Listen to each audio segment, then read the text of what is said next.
اعوذ باللہ من الشیطان الرجیم بسم اللہ الرحمن الرحیم قال اللہ تبارک و تعالی فی القرآن المجید والفرقان الحمید۔ سورۃ رعد کی آیت نمبر 27 ہے، جس میں اللہ پاک نے کافروں کے اعتراض کا ایک جواب ارشاد فرمایا ہے۔ اللہ تعالیٰ نے ارشاد فرمایا وَيَقُولُ الَّذِينَ كَفَرُوا، کفار مکہ اعتراض کے طور پر یہ کہتے تھے لَوْلَا أُنزِلَ عَلَيْهِ آیَةٌ مِّن رَبِّهِ، کہ مسلمانوں کے نبی کے اوپر اس کے رب کی طرف سے کوئی نشانی کیوں نہیں اترتی، جیسا کہ حضرت موسیٰ علیہ السلام کے اوپر معجزات اترے تھے، حضرت عیسیٰ علیہ السلام پر معجزات اترے تھے، اسی طرح کہ معجزات مسلمانوں کے نبی محمد بن عبداللہ کے اوپر کیوں نہیں اترتے۔ یعنی وہ کہتے تھے کہ ہماری ڈیمانڈ کے مطابق آپ کے اوپر معجزات نازل ہونے چاہیے۔ تو اللہ پاک نے ارشاد فرمایا قل، اے میرے پیارے رسول علیہ السلام آپ ان کو ارشاد فرما دیں ان اللہ یضل من یشاء، بے شک اللہ تعالیٰ جس کو چاہتا ہے گمراہ کرتا ہے، اور کسی کو گمراہ اتنی دیر تک خدا نہیں کرتا جتنی دیر تک وہ خود گمراہ نہیں ہو جاتا۔ تو اللہ پاک نے بڑے کافروں کو ایمان لانے کی توفیق ہی نہیں دی ہے، ورنہ ان کی آنکھوں کے سامنے کئی مرتبہ ان کی ڈیمانڈ کے مطابق معجزات بھی ظاہر ہو جاتے تھے، سورج کا واپس پلٹنا، چاند کا 2 ٹکڑے ہونا، کینکریوں کا کلمہ پڑھنا۔ اب ابو جال کی مٹھی کے اندر جو کینکریاں تھیں، انہوں نے ابو جال کی مٹھی کے اندر کینکریاں نے کلمہ پڑھ لیا تھا اس کی ڈیمانڈ کے مطابق، تو پھر چاہیے تو یہ تھا کہ وہ کلمہ پڑھ کے مسلمان ہو جاتا، لیکن پھر بھی اس نے بہانہ بنا لیا تھا نہیں یہ تو میری آنکھوں کے اوپر جادو کر دیا گیا ہے۔ تو یہ ایمان نہ لانے کا ایک بہانہ ہے، اصل وجہ یہ ہے کہ خدا ایسے لوگوں کو توفیق ہی نہیں دیتا ایمان لانے کی۔ تو یہ لوگ خود بخود گمراہی کی طرف جا رہے تھے، تو خدا تعالیٰ نے ان کو گمراہی کی طرف دھکیل دیا۔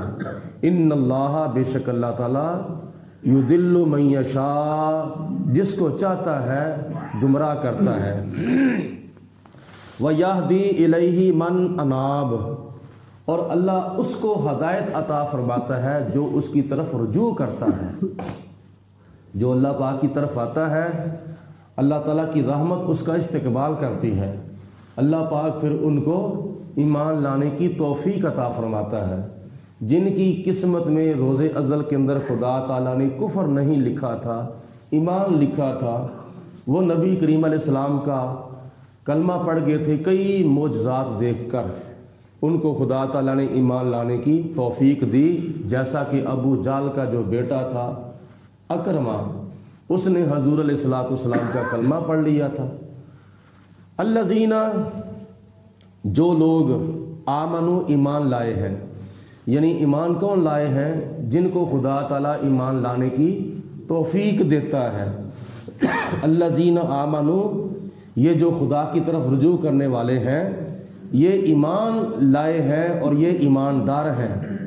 وَتَطْمَئِنُّ قُلُوبُهُمْ بِذِكْرِ اللَّهِ، اور ان کے دل جو ہے وہ اللہ تعالیٰ کے ذکر کے ساتھ مطمئن ہیں، ان کے دلوں کو خدا تعالیٰ نے تسلی عطا فرمائی ہے، ان کے دلوں کو خدا نے چین عطا فرمایا ہے۔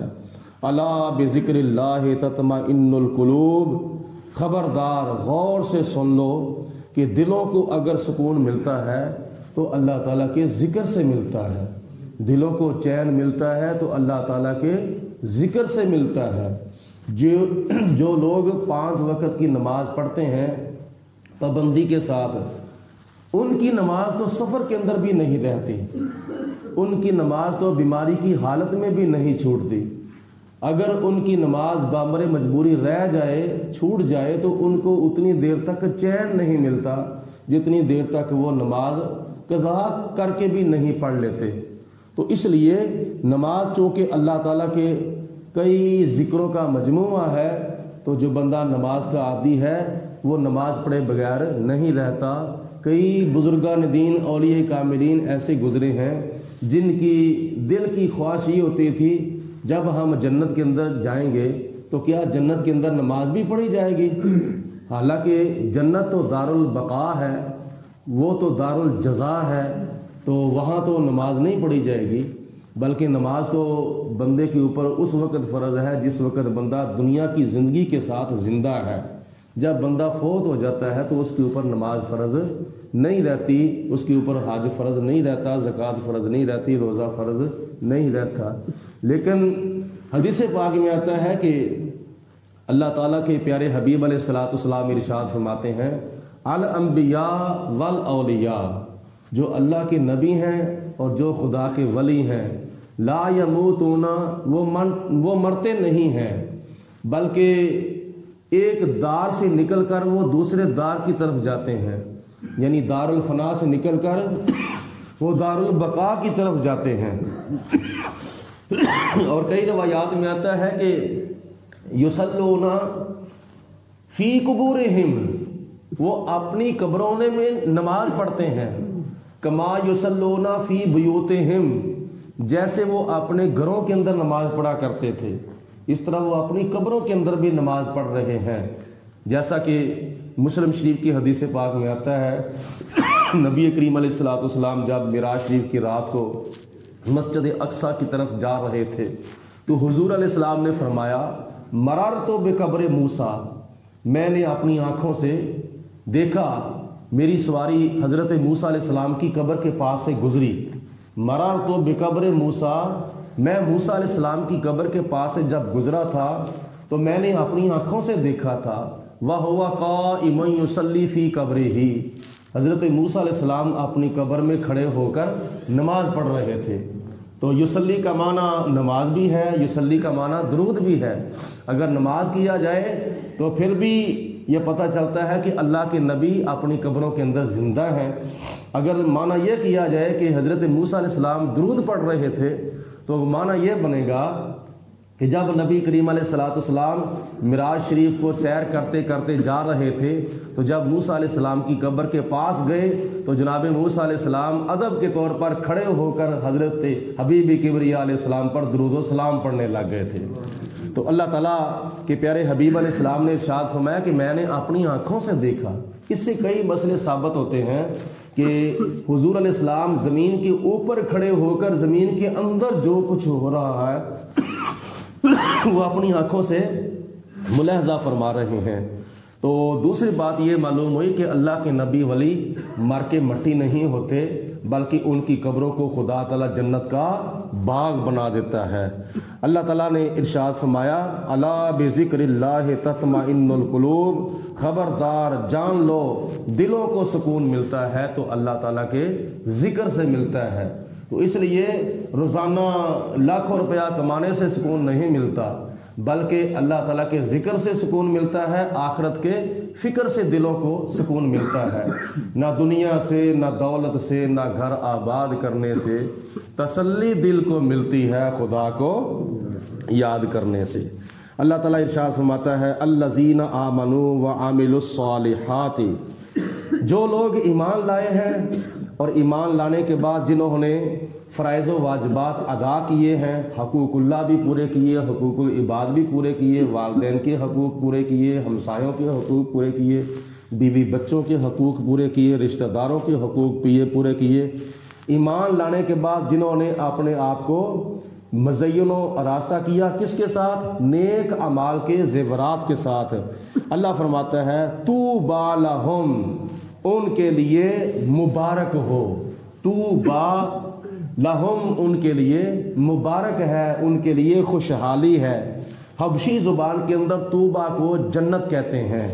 اور بعض صحابہ کرام فرماتے ہیں کہ طوبہ سے مراد جنت کا ایک درخت ہے، وہ درخت جو ہے اتنا لمبا، اتنا چوڑا، اتنا وسیع درخت ہے کہ ساری جنت کے بالا خانوں کے اندر اس کی شاخیں جو ہیں وہ گئی ہوئی ہیں۔ ساری جنت کے بالا خانوں کے اوپر بھی اس درخت کا سایہ ہے۔ تو یہ درخت کن کے لیے ہے؟ جو لوگ ایمان لاتے ہیں اور ایمان لانے کے بعد نیک اعمال کرتے ہیں، یعنی 5 وقت کی نماز بھی پڑھتے ہیں، رمضان المبارک کے روزے بھی رکھتے ہیں۔ اگر خدا نے ان کو صاحب نصاب بنایا ہے تو وہ اپنے مال کی زکوٰۃ بھی دیتے ہیں، اگر وہ صاحب استطاعت ہے تو وہ خانہ کعبے کا حج بھی کرتے ہیں۔ تو ان کے لیے کیا ہے؟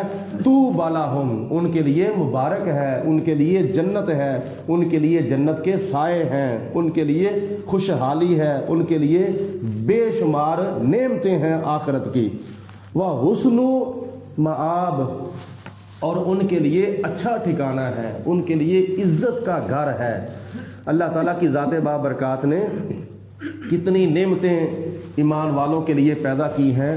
جب دنیا کے اندر اللہ پاک نے ہمیں اتنی نعمتیں عطا فرمائی ہیں کہ ان نعمتوں کا ہم شمار نہیں کر سکتے۔ میں نے آگے بھی ایک مرتبہ عرض کیا تھا کہ ابھی تک کسی سائنسدان نے وہ آلہ نہیں نکالا جو آلہ بندے کے سر کے بالوں کی گنتی کر سکے، داڑھی کے بالوں کی گنتی کر سکے، جسم کے بالوں کی گنتی کر سکے۔ کمپیوٹر نکل آیا ہے، موبائل نکل آیا ہے، کیلکولیٹر نکل آیا ہے، منٹوں سیکنڈوں میں گھنٹوں کا حساب و کتاب جو ہے وہ ہو سکتا ہے، لیکن ابھی تک کسی سائنسدان نے ایسا آلہ نہیں نکالا جو بندے کے جسم کے بالوں کی بھی گنتی کر سکے۔